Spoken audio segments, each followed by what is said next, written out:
Hello and अस्सलाम वालेकुम, welcome to नरमस। जुमे के रोज़ अमरीकी सदर डोनाल्ड ट्रंप और रूसी सदर प्यूटन एंकरेज अलास्का में आमने सामने बैठे।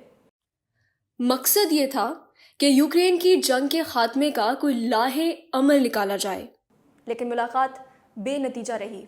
ये मुलाकात हुई जॉइंट बेस एल्मंडोर्फ रिचर्डसन पर, जो अलास्का का सबसे बड़ा फौजी अड्डा है। 64,000 एकड़ पर फैला हुआ ये बेस अमेरिका के लिए आर्टिक ड्रिल्स और जंगी तैयारियों का दिल माना जाता है। यहाँ के फौजी बर्फानी मैदानों में लड़ने की ट्रेनिंग लेते हैं।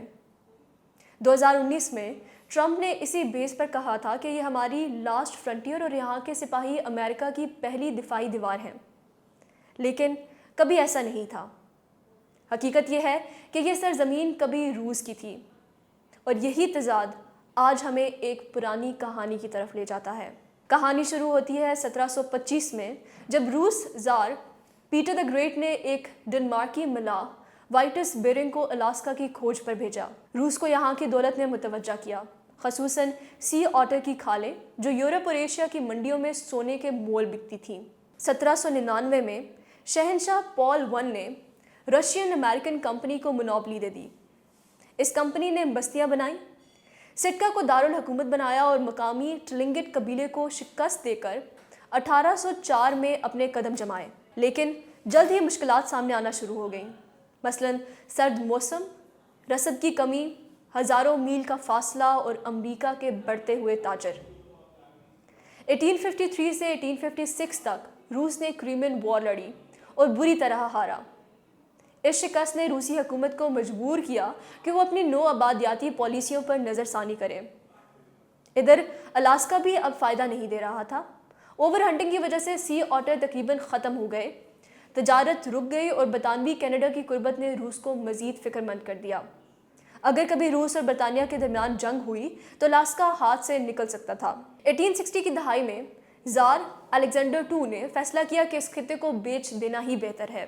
अमेरिका इस वक्त सिविल वॉर से निकल रहा था और मगरिब की तरफ फैल रहा था। Secretary of state William seaward ने रूस की पेशकश कबूल कर ली।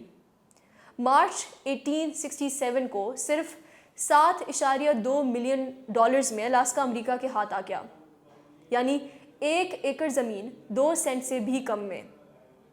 इस वक्त नाकदीन ने मजाक उड़ाया और कहा कि ये सीवर्ड्स फॉली है, यानी सीवर्ड की हमाकत।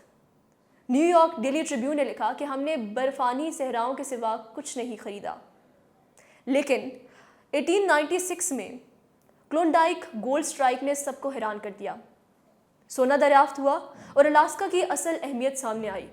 वक्त गुजरता गया और अलास्का की स्ट्रेटेजिक वैल्यू बढ़ती गई।